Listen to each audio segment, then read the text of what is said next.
لكم برضو احنا بنسلقها ازاي. بعد ما خلصنا سليق الحاجة على النار البوتاجاز، بدأنا في المحشي اهو. طبعا حطينا في بسم القعر الله الرحمن الرحيم. طماطمايه وفلفل وقطعناهم وحطينا فيهم قلبناهم كده بملح بكمون. انا ما رضيتش اجيب لكم الاخضر عشان بسم ما احنا شاء عملناه الله معاكم بقى. كتير. اوريه ماما وانت بتلفي. اه ما رضيتش اجيب لكم الاخضر عشان عملنا معاكم كتير اخضر، فقلت ايه اجيب لكم بقى الابيض شويه. سهل خالص، في ثواني كده حاجه بتتلف باذن الله.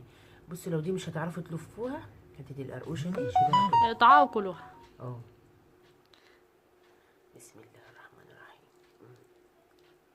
اهم حاجه الحله ميبقاش فيها رز. ايوه دي اهم حاجه، انا بتضايق من حاجه اسمها رز. المحشي بتاعنا اهو بعد ما خلص. تعالوا كلوا معانا يا حبايبي، بألف هنا وشفا على قلبنا طبعا. شايفين والله العظيم جميل اهو، مستوي حلو قوي. ماما قربي عشان ماما مشافوش حاجه. جميل.